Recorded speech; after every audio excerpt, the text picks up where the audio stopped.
Rubin, and today's topic is embracing the unknown, and what's available to us if we could actually get comfortable with not knowing. So, before we get started, let's take a couple minutes to get present. Let's take a deep breath in through your nose. Hold it and imagine clean, crisp oxygen just flooding into your lungs, flowing into your bloodstream, nourishing all your cells and all your organs, and bringing vital life force into every portion of your body, every nook and every cranny. Exhale gently and release any tension in your shoulders, in your neck, in your back. Let's take another deep breath in through your nose. Hold it, and this time imagine sparkling white light lighting you up, electrifying all the electrons and molecules in your body and connecting you with the world and universe beyond. And as you exhale, exhale any remaining tension, any stress. And now let's just gently press our palms together and softly, softly rub your fingers against your palms just to feel how delicious and wonderful that is. And bring yourselves present right here, right now. Welcome, welcome, welcome. So, let's talk about embracing the unknown. So, here's the truth of it is that we just have the illusion of knowing. And um, that illusion of knowing enables us to function, right? Because we work on all kinds of assumptions that there is certain continuity, or there are things that we can rely on. And the truth is, there are things that we can have a good bet about the probability of those things happening. We can uh, Hello, Julie from upstate New York. I didn't know, where are you from in upstate New York, Julie? I went to school in Alfred years and years ago, which is upstate New York. But I would love to know where you're from.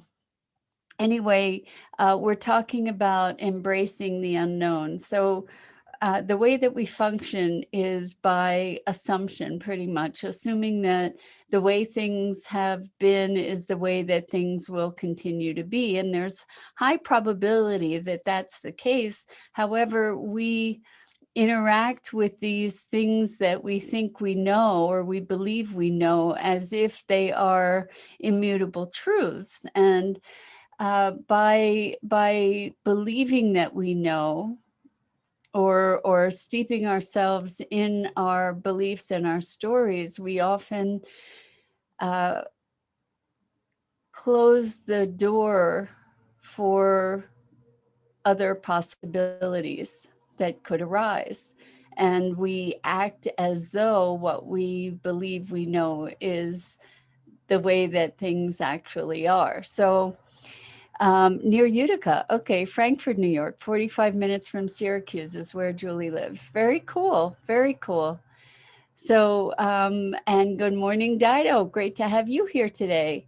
As always, it's a delight. Anyway, we're talking about embracing the unknown. So, um, I have been uh, noticing how when we have preconceived ideas about a circumstance or a situation, when we go into that circumstance, the way that the preconceived ideas that we have shape the experience, right? So, what happens if we could allow ourselves to be present to the unknown in a way that brings forth wonder? Because yesterday we talked about wonder, but if we could be present to the unknown with excited anticipation. um, so I had occasion to do a session with a client yesterday that was pretty cool about around this. It wasn't directly around this. It was around having some anticipation or dread around studying and the intensity that was required for studying. And it was really interesting because we got to look back at an accomplishment that this person had made. And it was huge. And in looking back at the accomplishment, the way that they interpreted it for themselves before the session was that it was excruciating. And I had been present with this person throughout the process of accomplishing this milestone. And there were moments that were really challenging, and there were moments that were tough, and there were more moments of exhilaration and enthusiasm. And what was really cool was that we got to compare it to an experience that this same person had climbing Mount Fuji. And the memory of that experience was that, yeah, it was really tough. And the in remembering it, there was such joy and exhilaration and a sense of triumph that that brought the most beautiful smile to this person's face upon that memory. And so Julie says, Mira, how do you get your mind to stop worrying about the unknown? Okay, so here's the thing, Julie, and it is that it's all unknown. We just pretend that we know, or we allow ourselves to believe that we know. And so the worry is something that we can transform. How do we create the worry about the unknown is really more the question. And how we create the worry is by creating negative scenarios.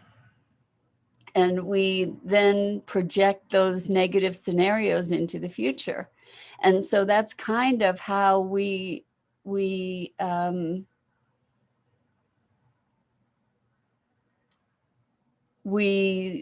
nurture this illusion about the future. So many of us think that by preparing for the worst case scenario, we're being realistic, right? We're thinking of all the horrible things that could happen, and we're projecting it forward, and we're spending all kinds of energy to handle all those scenarios. Do you find that, Julie, like you're thinking about the future and thinking about all the awful things that could happen? The thing is that the future doesn't exist yet, at least not in our conscious awareness and our conscious experience, the actual future. And one of the biggest ways to stop worrying about the unknown and the future is to be present in this moment, to be present right here, right now, and say, hey, I'm okay right here, right now. And that was exactly the upshot of this conversation with my client yesterday, is to climb that mountain. There were times when what they needed to do was put one foot in front of the other. And that during a run, for example, this person was just getting back to running. The way that they were able to do a distance was by paying attention not to how far they had to go, or in other words, not to the mountaintop, not to this massive amount of work ahead of them, but to pay attention to the leaves beneath their feet as they were running. to pay attention to the scenery that was right there where they were. And by putting the attention there, they were able to run a greater distance than they had run previously. So Julie says, yes, oh yes, at night, the most, when I try to sleep, that's when the worrying happens. And I see, shift the thought. Exactly. So when we're in this pattern of worry or upset, what we get to do is look at what we're thinking and what we're saying to ourselves. What's the internal conversation? And we can recognize that as much as we are creating negative scenarios of the future or negative things to worry about, we can really, truly, just as easily change that. Like, imagine yourself taking that recording out and putting in a new recording where you're looking at positive scenarios or other ways to interpret an event.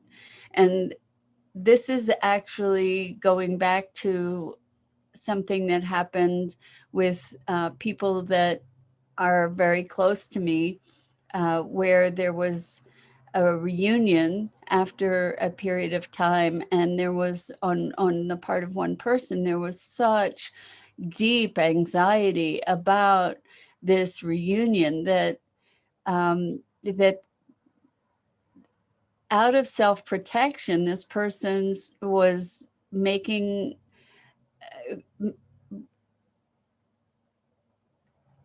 whipping themselves into a lather through the conversation they were having about this relationship, and really working themselves into such a state that at the last minute they were about to cancel this reunion, just to say, I'm not going to show up. And the reason that this connects to embracing the unknown is that I spoke in speaking with this person about coming to the reunion. I said, allow yourself to realize that you don't know what's going to happen, that there's all kinds of possibilities of this encounter that could be good, that could be joyful, that don't have to perpetuate the negative feelings, that there could be possibility of new openings. And so what happened was that this person did show up, which was a courageous act because they were so close to not coming. And it was a beautiful reunion. And it opened new doors. So the original intention of the person that was getting themselves so anxious was to say, go have a good life, just sort of to close a door. And instead, by showing up with the possibility available, a door opened. And that is the essence of being in the not knowing, without being so convinced that this is how things have to be, that we can open the door to possibility. Now, the thing is that when we think of the unknown, so many of us, rather than reacting with exhilaration, react with fear, right? Because of we have no idea what could be on the other side, right? And the interesting thing is that so many of us will have a willingness to stay in circumstances that are really uncomfortable and negative and detrimental. Will stay in those circumstances because they're familiar, rather than face the possibility that is the unknown, to rather than leaving an uncomfortable circumstance. We would rather stay in an uncomfortable circumstance than choose to venture into something that's unknown. And what's that about? Well, there's a fear that it could be worse, I guess. But I don't know that it's necessarily that clearly articulated. I think it's really truly a fear of the unknown.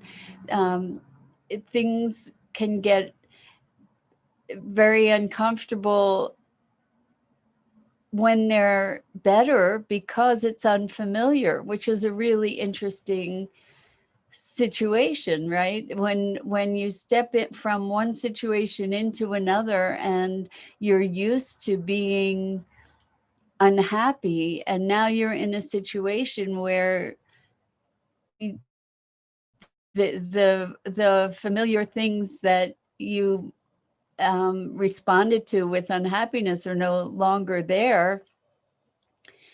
It's unfamiliar and maybe a little scary because you don't know how to navigate it because it's new.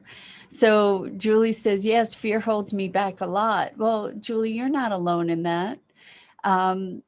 The thing about fear is that it's actually really close to exhilaration.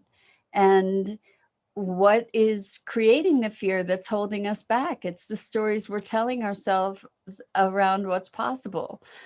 So we won't try something because we might fail at it. And but we don't tend to think, well, I'm going to try that because I might succeed at it. And whether I fail or I succeed, I win because I broaden my experience, right? And I think it's really useful to look at the ways we hold ourselves back. Good afternoon, Pat. Wonderful to have you here.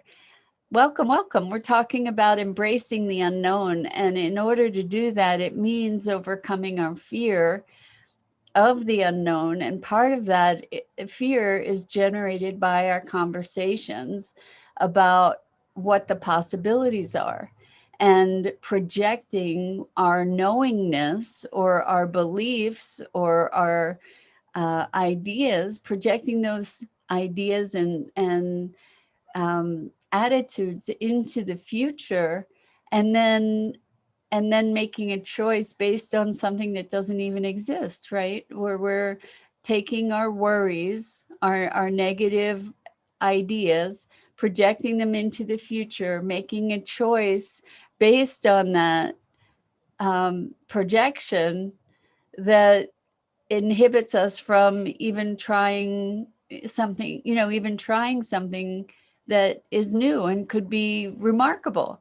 I'm so glad that you're finding that helpful, Julie, because there's so much, like, maybe we have a deep desire to do something and it sounds crazy, right? It sounds crazy. And that in itself, saying it sounds crazy, that is a way that we get to limit ourselves. Hello, Carol. Welcome. So great to have you here.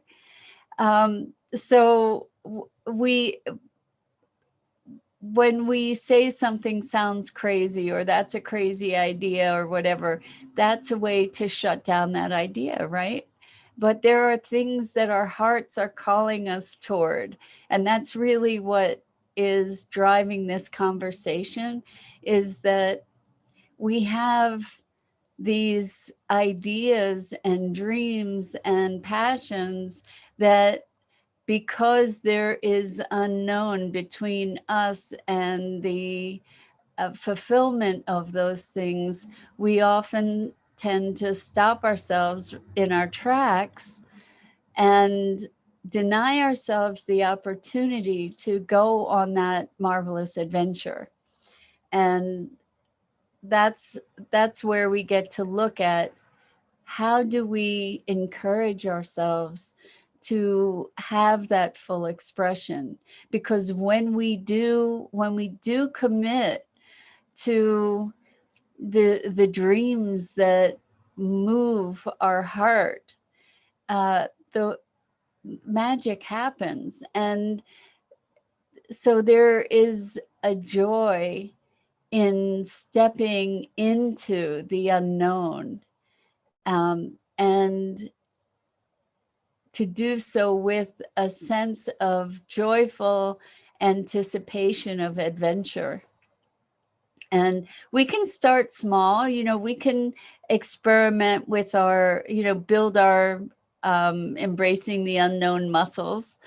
And we can do that by going on an adventure, maybe even a walk, going on a walk in your neighborhood, or going to a place that is, walking down a street you hadn't walked down before, providing, you're not talking about a place that's dangerous or known for, I'm not suggesting that you venture into areas that are dangerous. I'm talking about creating baby steps for exploring the unknown, and welcoming it and embracing it, because that is really the juice of life, is when we do